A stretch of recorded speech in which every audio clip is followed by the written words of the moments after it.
그래서 이제 제 가이드라인에서 보면은, 여기 보면은, 이게 넘버링이요. 나름 제 나름대로 생각을 해서 우선순위거든요.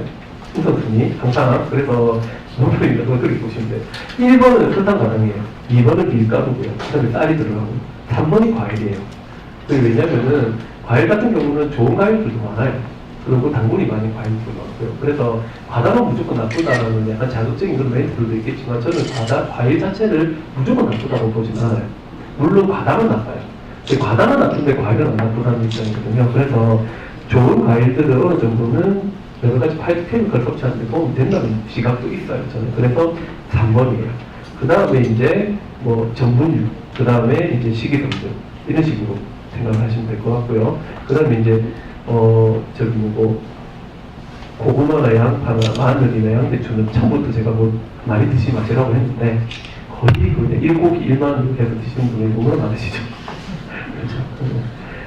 그래서 사실은 저탄소 고지방식이 굉장히 편식이고 굉장히 나쁘다 이렇게 이야기를 하는 게 있는데 항상 제가 말씀드리는 게 있죠. 이거는 사람이 만들어서 만든 정제된 음식들 안 먹고 자연에서 나오는 음식들 중에 좋은 음식들만 골라 먹으면 자연적으로 저탄소하고 고지방식이 돼요. 그래서 그 과정에서 너무 기름기 있는 걸 잘라 먹고 이렇게 할 필요 없이 지방이 있는 음식을 그대로 섭취를 하면 지방이 내 에너지원이 충분히 쓰인다는 거예요. 그래서 음식을 먹을 때 항상 뭐 버터를 많이 드시고 저한테 누구 물어보시더라고요. 쌤은 버터 얼마나 드세요? 그런데 저는 버터 한 달에 한 개도 다 못 먹어요. 진짜로. 에시레 버터가 아직까지도 냉장고에 있고 그래요. 우리 병원 냉장고에 한 6개월 전에 샀을 거예요. 그러니까 뭐냐면 전 버터라든지 코코넛 오일을 따로 많이 안 먹거든요. 그렇게 해도 케톤 수치는 일정대가 나와요. 케톤식을 하는 동안에는. 그래서 케톤식을 오래 끌고 가다 보면은 자연적으로 케톤을 만들어 쓰는 몸이 되는데요. 그것들이 더 중요한 거지 꼭 버터를 막 많이 먹고 이런 건 아니에요. 단 에너지를 채워야 되는 입장에서 포화지방의 대사가 잘 되는 사람이 뭐 코코넛 오일을 더 먹거나 버터를 더 먹거나 이런 건 도움이 됩니다. 하지만 그걸 무조건 이제 버터 많이 먹어가지고 살을 빼야지 이렇게 생각을 하시면 좀 안 될 것 같아요. 그리고 또 반대로 정제당분, 설탕, 과당, 액상과당, 그 다음에 트랜스지방. 우리가 살이 안 빠지는 사람은 있을 수 있어요. 근데 정제당분이나 트랜스지방이 잘 맞는 사람은 한 명도 없어요. 누가 있겠어요, 그죠? 없어요. 물론 잘 견디시는 분들은 계세요. 얼마 전에 뭐 그런 분도 계시잖아요. 저기 라면만 드시고 라면 오프도 하셔가지고 70몇 살까지 사시는 분도 계시긴 한데 근데 그런 분들은 제가 볼 때 그래요. 그분도 많이 안 드시겠죠. 그죠? 그래서 건강하실 것 같아요. 제가 보는 관점. 거기다가 라면은 또 함유로 많이 튀기잖아요. 그나마 좀 낫지 않나 생각이 좀 들고 제가 아는 점이 있어요. 왜 하필 지방일까? 실제 최근에 이제 제가 이런 논문을 못 올렸더라고요. 굉장히 중요한 논문인데 제 카페에 못 올려서. 근데 이게 이제 18개국에서 했던 이번에 8월달 말에 나온 란셋에 나온 논문이에요. 이게 보니까 결론적으로 읽은 거예요. 탄수화물하고 지방을 비교를 했더니 탄수화물은 많이 먹으면 많이 먹을수록 확실히 위험률이 올라가더라는 거예요. 심혈관도 그렇고 모털리티, 지금 그래서 우리가 치사에 대한 확률도 높아지고 이렇게 한다는 거예요. 그리고 심혈관 질환 밑에 보면은 뭐 여러 가지 그런 것도 높은데, 지방은 종류에 구애받지 않고, 좀 더 나아죠. 종류에 구애받지 않고 관계가 없고, 심지어 포화지방은 확실히 더 좋다는 거예요. 그래서 맨 마지막에 글로벌 다이어트 가이드라인은 should be considered. 새로 완전히 재편될 필요가 있다고 이렇게 논문이 나온 거죠. 이 논문이 아마 저탄 진영에서는 굉장히 힘을 받는 논문이 될 것 같아요. 어떤 것보다 굉장히 강력한 논문이고요. 그래서 실제로 보니까 혈당을 낮추는 것들이 결국은 인슐린에 대한 시그널을 줄이고요. 그 다음에 체내에서 지방을 만드는 합성을 줄이고요.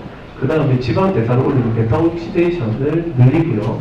그래서 지방의 대사율을 올리고 하면서 미토콘드리아를 좋게 만들고 그렇게 된다는 거죠. 그렇게 해서 이제 결국 더 건강하게 만들 수 있다. 그래서 이제 탄수화물의 글루코스를 가지고 내 몸을 대사하는 것보다는 지방을 대사하는 게 좋다는 거죠. 이 환자가 그때 이제 제 포럼 때도 한번 보여드렸던 분인데요. 업데이트 돼서 8월달 다녀있는데 또 좋아지셨거든요.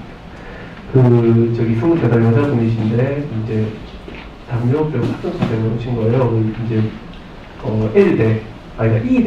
E대에 가셔가지고 서울에 있는 E대에서 진단을 받으셨는데 당장에 지금 레이저 치료를 해야 될 상황이고, 그러고 이제 부종도 생기려고 하고 있고, 지금 문제가 많다. 그래서 뭐 이런 식으로 계속 나빠지는 수술이 필요할 수도 있고, 그래서 엄청 겁을 많이 먹고, 이제 저탄소를 건강식이 듣고 부산까지 오신 거예요. 그래서 와서 1월달인가, 12월달이고, 제가 어떨 때부터 식단을 되게 타이트하게 열심히 하셨어요. 그렇게 해서 지금 보셨는데, 이거 잘 보이시는지 모르겠어요. 이 불빛대로 보이세요? 보시면은, 그 시신경 보이시죠? 그 위쪽에 있는 혈관들이 굉장히 많이 줄었어요. 아래쪽에 보시면 피부도 굉장히 많이 줄었고요. 하얀 얼룩 같은 것들이 허혈된 부분이 그 숨을 못 쉬어서 죽은 부분들이 다 살아났어요. 중간에 약간 부종이 생기는 듯한 완전히 없어졌고요. 그래서 이분을 지금 다른 병원에 이제 혈관 검사를 보냈거든요. 그 병원에 계신 선생님이 저보고 하는 말이, 이 환자 혈관이 도대체 뭐냐고. 왜냐면 이 정도 혈관이면은 당뇨합병증 때 생기는, 증식성 당뇨합병증 때 생기는 신생혈관인데, 아직까지 그 뒤에 팔로우를 저한테 안 왔거든요. 이제 이번 달에 오기로 돼 있어요. 그래서 저는 그 결과를 못 봤는데 그 선생님한테 연락이 오신 거예요. 이 도대체 뭐냐. 분명히 당뇨라고 보냈고 MV 있다고 확인했는데 신생혈관 하나도 없더라. 그럼 이 혈관은 뭐냐는 거예요. 그래서 제가 신생혈관이 그만큼 많았는데 다 누출이 없어지고 혈관들이 없어져서 부분 혈관만 남은 것 같습니다. 제가 이렇게 말했거든요. 그러니까 중요한 거는, 이거는 혈액순환이, 지방식을 해서 혈액순환이 안 되면 일어날 수 없는 일이죠. 그러니까 이 케이스 하나로만 가지고도 모든 지금의 지방에 대한 문제는 반박할 수 있는 케이스라고 생각하거든요. 네. 그래서 일단 열심히 지금 동료하고 열심히 식단 같이 하고 해서 어쨌든 이 부분 혈관까지 없어졌으면 좋겠다는 전 마음을 좀 많이 가지고 있습니다. 이 이유는 아시죠? 그리고 이제 지방에 또 이유가 또 하나 있죠. 그 인슐린이라는 호르몬을 가장 자극을 덜 하는 호르몬이 지방이라는 거, 그건 잘 아실 거고요. 그래서 이제 그 제프 볼렉과 그 핀니 선생님 책에 이제 이런 글이 있죠. 탄수화물을 당신이 많이 먹을수록 혈액 속에 있는 중성지방은 더 높아진다. 이 말이 듣고 되게, 그래서 중성지방 수치를 낮추려면은 지방을 줄이는 게 아니고 탄수화물을 줄여야 된다. 그래서 다시 말해서 먹는 지방과 몸의 체지방은 엄연히 다르다. 예. 아마 식단하신 분들은 이리 바뀌도록 들으셨던 이야기일 것 같아요. 예. 그렇고요. 그 다음에 이제 그 펠코 퓨엘에 대한 그 포플러티를 쓴 책을 아마 내년에 나오겠지만은 조금 미리 그 지방에 대한 부분은 좀 제가 빼서 정리를 해봤어요. 그래서 어쨌든 탄수화물은 지방에 대해서 굉장히 적급이고, 쉽게 말해서 여러 가지 어떤 폐기물들이 많이 나오는 지저분한 연료라는 거죠. 거의 마치 석탄과 소금 같은 그런 차이가 있다고 보고요. 실제로 산화 스트레스, 산화 손상에 대한 부분들을 보니까 지방이 탄수화물 대사 때보다 한 30-40% 산화가 더 줄어든다고 그렇게 되어 있습니다. 그리고 실제로 미토콘드리아, DNA, 그 다음에 세포막, 뭐 여러 가지 단백질, 이런 것들이 조금 더 튼튼해지고 조금 더 건강해진다. 이렇게 이야기를 하고요. 그래서 실제로 그것 같다 하면 아까 말씀드렸다시피 나쁜 중성지방 수치는 감소를 하게 되어 있고, 그 다음에 몸에 좋은 HDL 수치는 증가를 해요. 이까지는 다 아실 거예요. 그런데 실제로 고지방식 하고 나면은 콜레스테롤 증가하시는 분들 계시죠? 그러면 우리가 뭐라 그럽니까? 초반에 증가할 수 있습니다. 왜? 파티클이 증가하니까. 그래서 하지만 6개월 정도 이상 지속하면은 본인에 맞는 정상 수준으로 돌아옵니다. 근데요, 본인에 맞는 정상 수준이라는 게 뭘까요? 그래서 이런 말이 있죠. 그래서 혹자는 무조건 콜레스테롤 높은 게 좋다라고 말을 했거든요. 분도 계시고, 떨어지면 죽는다고 감염이 생겨가지고 옮겨진 분도 계시고 하는데, 그 콜레스테롤 성질이 어떤 거냐에 따라서 또 다르지 않을까요? 그죠?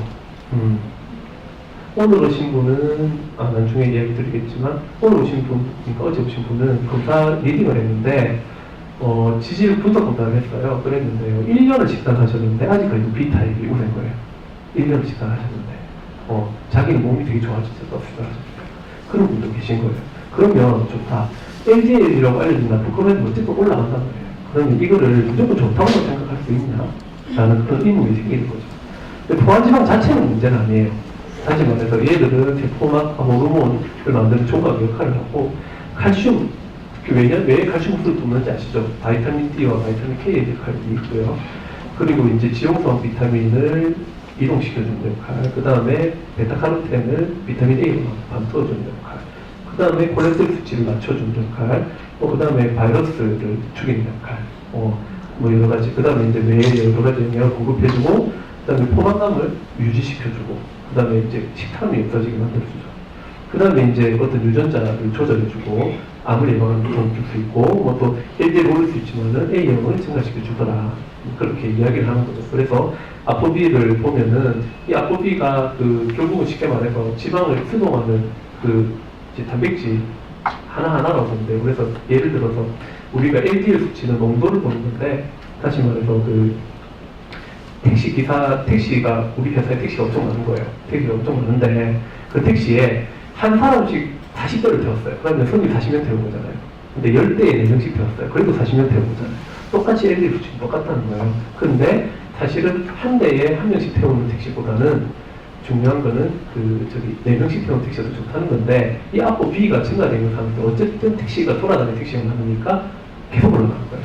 그래서 실제로 아포비가 높으신 분들은 계속 보통 95 정도를 저는 기준으로 보는데 계속 콜레스테롤 오르세요. 그리고 나중에 어느 순간 이 부분이 좀 줄어드시는 분들 계시거든요. 그러면 떨어지시는 분들이 계세요. 그래서 이제 요거는 이제 아포비에 대한 이야기고요. 그 다음에 이제 A 타입과 B 타입 중에서 B 타입은 나쁘다. 왜냐하면 사이즈가 그만큼 작으면은 그만큼 이제 여러 가지 어떤 산화 스트레스 염증을 많이 유발을 할 수 있다는 거죠.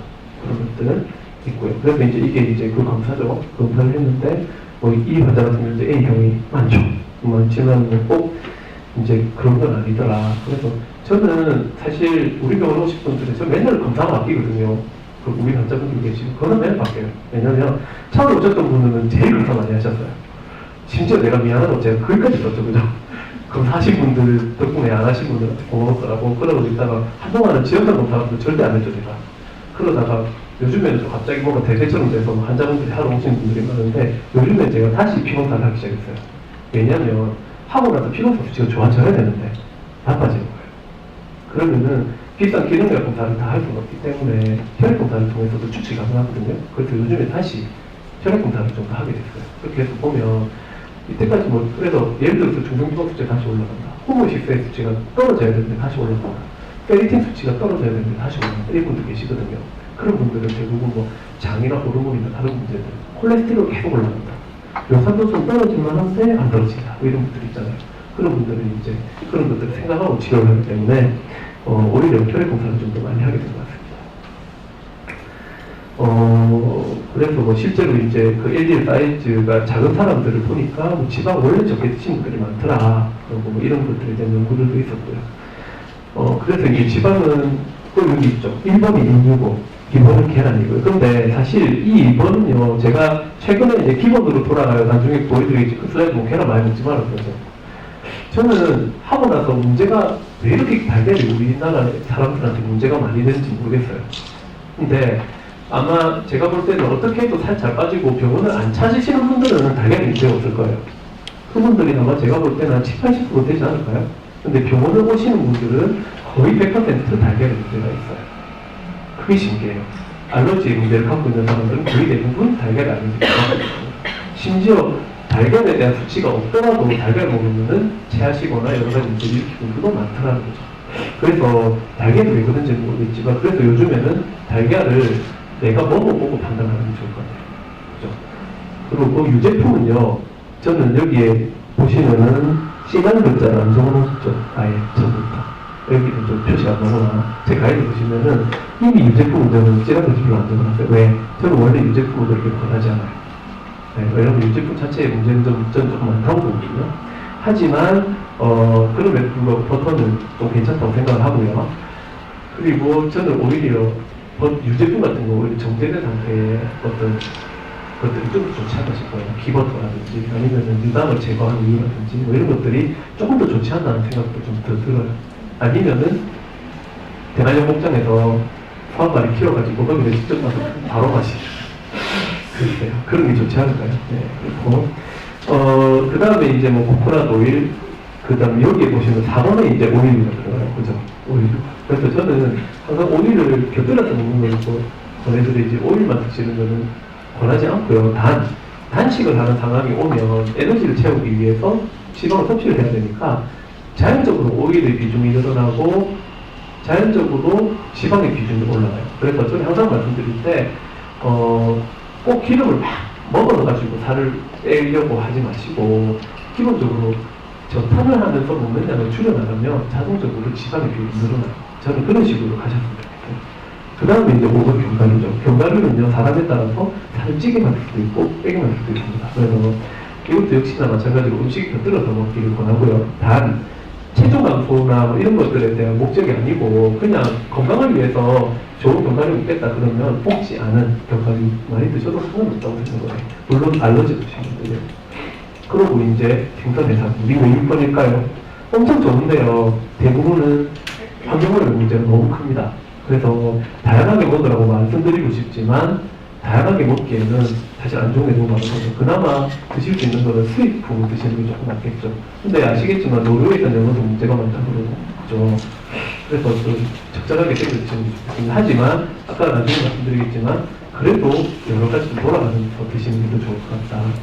콩에 대한 문제는 제가 몇 번 이제 글도 좀 쓰고 했지만 사실 콩을 저 같은 경우는 연령대에 따라 좀 다르게 말씀드리는 것 같아요. 보통 이제 한 50대 넘어가시는 분은 콩 많이 드시라고 그래요. 왜냐하면 어차피 콩이 잘 못 드시거든요. 단백질도 섭취 필요하고 지방도 섭취 필요하고 하기 때문에 그냥 두분도 드시라고 그러고요. 그러고 저는 콩도 드시라고 해요. 근데 나이가 좀 젊으신 분들은 웬만하면 드시지 않도록 그렇게 권하는 편이거든요. 그래서 그런 것들 이제 조금 다를 수 있다. 저 같은 경우는. 그 다음에 아보카도가 한데 저는 열대 과일이 우리나라 사람한테 잘 맞는 사람이 많을까 좀 의문이 있어요, 사실. 항상 이동 단백질은, 알러지는요, 이동 단백질에 대해서, 우리가 보면은, 내가 굉장히 예민하고 겁에 질려 있어요. 그러면 옆에 엄마가 있어요. 또 옆에 모르는 아저씨가 있어요.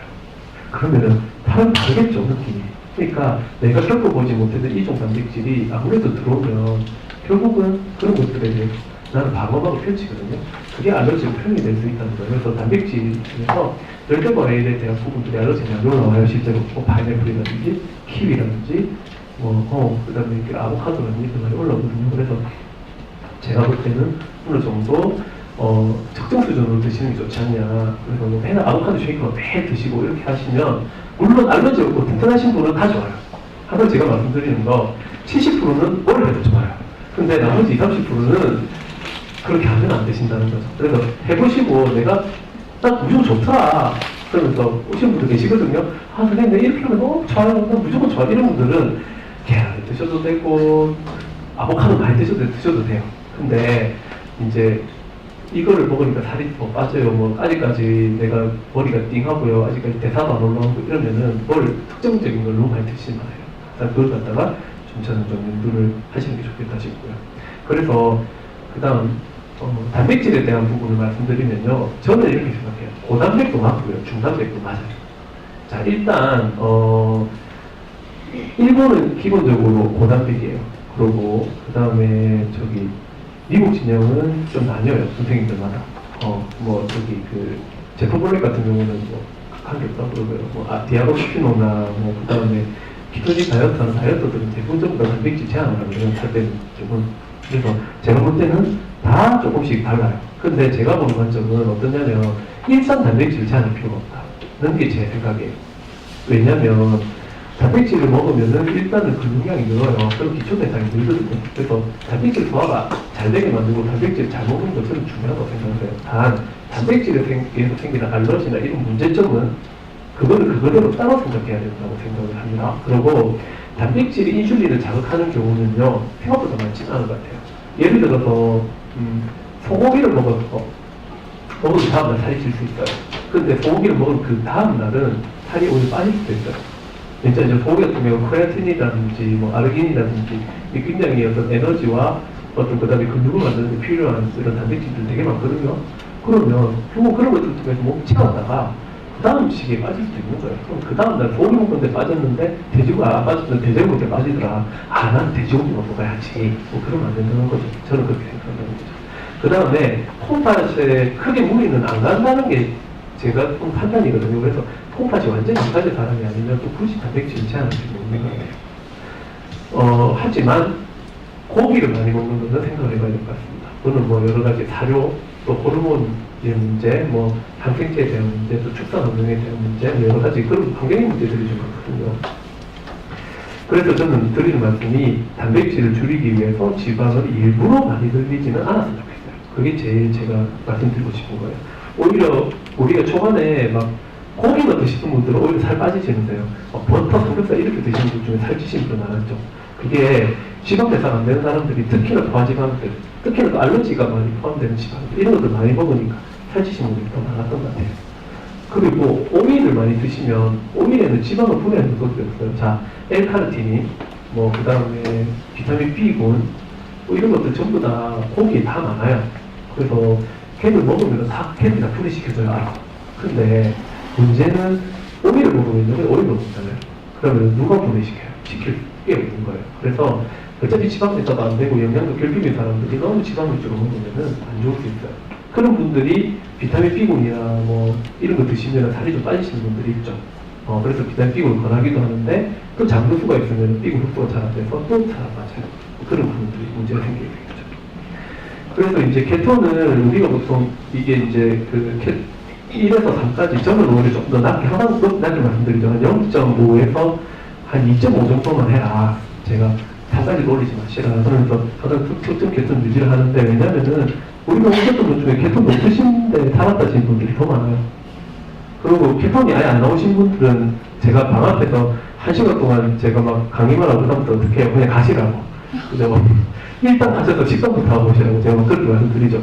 그런데 항상 문제가 되시는 분들 케톤이 높은 분들이 많아요. 여기 계신 분 중에 너무 케톤이 높아갖고 저한테 맨날 혼나셨던 분도 계세요. 그죠? 케톤 높이는 것만이 능사는 아니다. 그 지방을 대사시키는 그 율이 더 중요하다는 거예요. 이제 그 부작용에 대한 거는 뭐 대부분 아시니까 그냥 간단하게 어쨌든 좀 설명을 하겠습니다. 그래서 가장 흔한 것들이 좀 두통, 키토 플루라 그러죠, 보통. 그래서 두통, 그다음 피로감, 그다음에 어지러움증, 그다음에 이제 가슴이 두근거리고 짜증이 나고 뭐 이런 것들이 있겠죠. 그래서 이제 그 시작할 때가 키토 블루가 그러는데 여기 키토 블루는 대부분 뭐하고 관계가 돼요? 수분하고 염분하고 관계가 돼요. 그래서 대부분 수분하고 염분 섭취를 하면 대부분 좋아지고요. 조금 힘들어질 때 지방 섭취를 더 해버리면 오히려 키토 대사가 확 되면서 좋아지는 경우가 있어요. 그래서 그런 경우는 지방을 더 먹어본 방법도 있고요. 못 견디시는 분들은 오히려 탄수를 좀 드셨다가 천천히 진행을 하는 방법도 있고요. 그 다음에 이제 막 이렇게 근육이 경련이 오시는 분들 있죠. 대부분 마그네슘 결핍하고 많이 관계가 되고 그것도 중요한 건 역시나 수분하고 염분의 밸런스가 깨져서 그래요. 그래서 처음에 수분 섭취, 염분 섭취 충분히 하시고 마그네슘 섭취를 하시고 그래서 저는 케톤식을 할 때 이제 저번에 제가 카페에서 꼭 챙겨 먹어야 될 영양제 하나 딱 말씀드렸잖아요. 오메가3. 근데 케톤식을 할 때 꼭 상비하고 있는 영양제 하나는 저는 마그네슘이라고 봐요. 왜냐면 얘는요 음식으로 섭취하기가 힘들어요 사실. 그래서 가지고 계시다가 딱히 비싼 것도 아니잖아요 사실. 그래서 가지고 계시다가 증상 봐가면서 그냥 상비약처럼 그대로 드시면 될 것 같아요. 그러면 되기 때문에 굳이 이걸 가지고 뭐 꼭 마그네슘 먹어야 되냐 안 먹어야 되냐 사실은 우리 몸에서 가장 소모율이 높은 영양소 중에 하나거든요. 그냥 변비도요 마찬가지로 마그네슘 부족이 관계할 수 있어요. 그리고 이제 뭐 채소나 식이섬유 도움이 되는데 그때 제가 뭐 말씀드렸겠지만 입천으로 먹어봤자 별로 도움이 안 되는 것 같아요. 근데 나중에 얘기했지만 위장을 자극하는 음식들이 오히려 변비가 있을 때는 좋게 만들 수 있어요. 근데 중요한 거는 혈관도 유발할 수 있죠. 그래서 가스를 만들 수도 있고. 그래서 중요한 거는 우리가 나중에 말씀드리겠지만 나는 뭐 먹었더니 좋더라 안 좋더라 이게 단순히 알러지에 대한 국한된 문제는 아니에요. 자체가 자극을 많이 가지고 있는 음식이 그 상황에서 나한테 좋게 만들 수도 있고요. 안 좋게 만들 수도 있고. 또한 포화지방이나 불포화지방산이 즉 지방산이 내 장의 상태가 안 좋을 때 기름병을 만들죠. 계속. 그래서 그것 때문에 불편하시는 분들도 되게 많아요.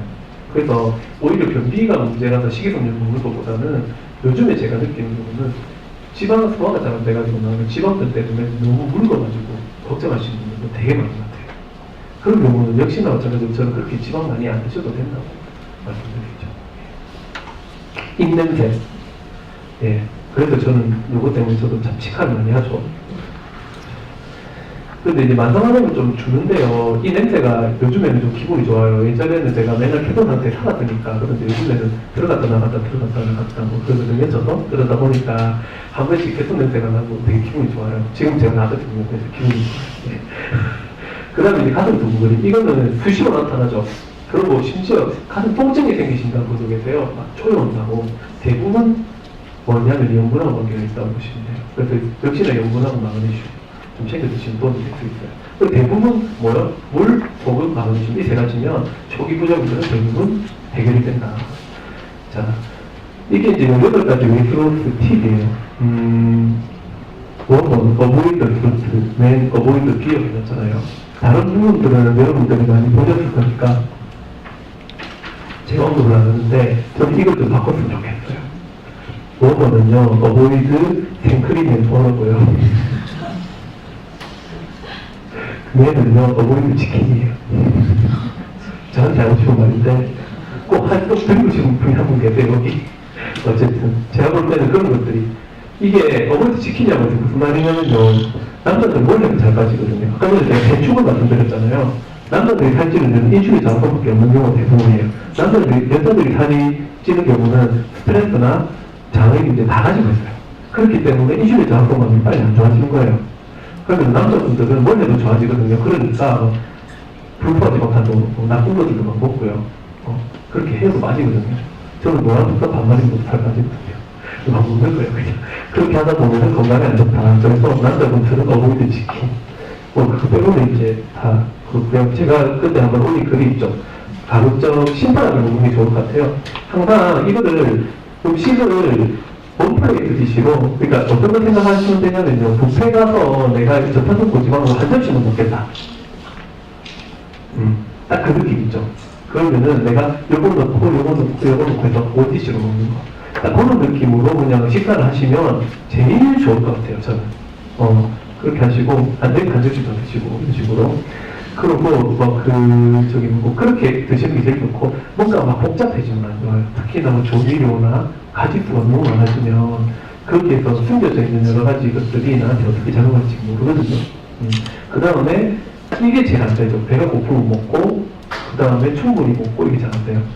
대부분 좀 더 드시라 그러는데 못 드시는 분들 정말 계세요.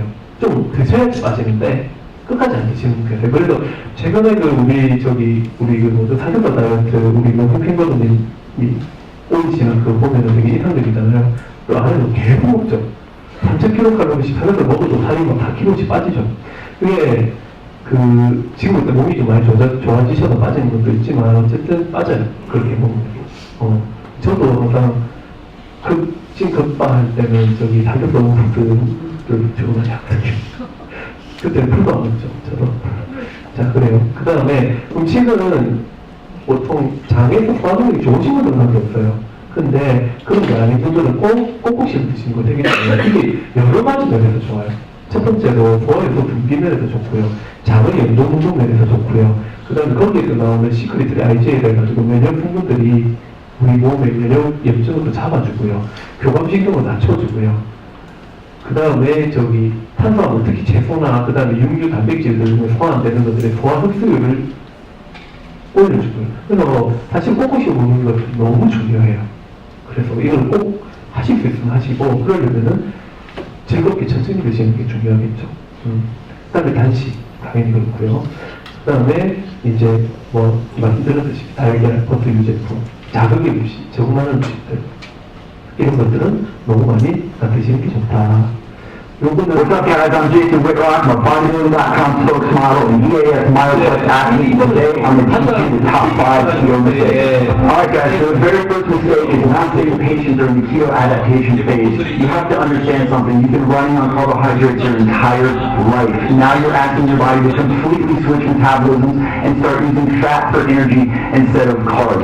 You will have some withdrawal effects through this time commonly known as the keto flu. What you need to do is stay committed. The keto flu will pass and all of a sudden you will be in ketosis and you will feel better than you first started. Okay, so the second most common mistake is not getting enough fat. You have to understand this is a super high fat diet. 75% of your calories need to come from fat. So that's things like eggs, bacon, sausage, what you're used to doing. You're used to avoiding fat your entire life. Now all of a sudden you look at the grocery cart and you have nothing but fat. You need fat. If you don't get enough fat, what ends up happening is your body is going to treat that protein like gluconeogenesis. Essentially, your body is going to treat that protein like carbohydrate. A lot of chicken, you're not going to be eating a lot of tuna. When you go to the grocery store, number 4, and in my opinion, one of the most important, is you are low on electrolytes. You will experience kidney restored sodium. You get copper. Get enough potassium. As we're finishing up with number 5 here, and that's hidden carbohydrates. Listen, only 5% of your calories are coming from carbohydrates. You want to be eating a lot of green leafy vegetables, nuts and seeds. 자, 다시 들리시죠? 이상하다. 네, 근데 그걸로 끝나는 게 아니에요. 이거는 원래 티피컬한 키토제 다이어트 할 때 만드는 이야기예요. 그래서 이제 기본 적은 단계를 어쨌든 충분히 가라. 그다음 지방을 더 먹어라. 그다음에 단백질 줄여라. 그다음에 전해질 충분히 섭취해라. 그다음에 마지막에 숨겨진 당분을 찾아라. 이거는 가장 기본이거든요. 모두 다 그래서 여기 가면 어때요? 지방 더 드세요. 지방 덜 먹어도 그래요. 그죠? 단백질 적게 드세요. 계속 그렇게 이야기를 하잖아요. 그게 여기서부터 나오는 이야기예요. 그리고 이제 여기서는 또 중요한 이야기가 여기서는 Seven most common low-carb diets refers to the consumption of foods high in carbohydrates, also referred to as insulin triggers because they raise blood sugar levels. The keto diet recommends around 20 grams of carbs per day. 제가 아까도 말씀드렸다시피 갑자기 살을 확 빼고자 할 때는 제가 먹는 게 잘 빠져요. 확실히. 근데 특히 고기 먹을 때 제일 잘 빠지고요. 저는 그걸 확실히 느꼈어요. 근데 문제는 그때 장이 더 편해요. 저도. 오히려 다른 김치나 이런 거 먹으면 장에서 트라크 올라오고 이런 경우가 더 많아서 제가 제일 먼저 클레브도 이야기를 걸었던 게 김치에 대한 이야기였죠. 알러지도 많이 일으키고 우리가 먹는 김치는 옛날에 먹던 부모님들 세대 먹는 김치가 아니고 다 당분 넣고 덜 익혀 먹는 김치잖아요. 그죠? 그래서 살균에 대한 여러 가지 어떤 유산균에 대한 부분 생각보다 과평가돼 있고 심지어 저는 그래서 먹고 나서는 도저히 김치를 이렇게 여기서 도저히 이해 못하겠다고 그런 얘기까지 내가 했었던 적이 있는데 저는 그래서 김치가 되게 과평가돼 있다고 생각하거든요. 근데 어쨌든 그래요. 저도 그걸 많이 느꼈어요. 그런데 문제는 미네랄에 대한 문제인 거예요. 이게 들어볼 때 바이오케미컬들, 비타민에 대한 문제가 생기는 거죠. 채소라는 거에 대해서 우리가 먹으라고 하는 이유는요. 결국은 그런 것들을 같이 먹게 하는 거예요. 예를 들어서 고기만 먹으면 예를 들어서 따로 영양제를 섭취하면 돼요. 사실 고기를 먹어도 저는 괜찮을 것 같아요.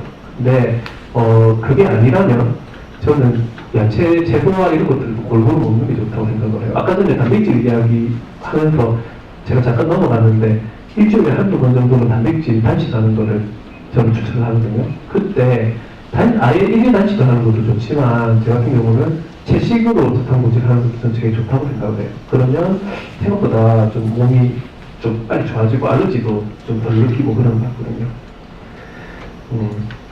그래서 일단 그래요.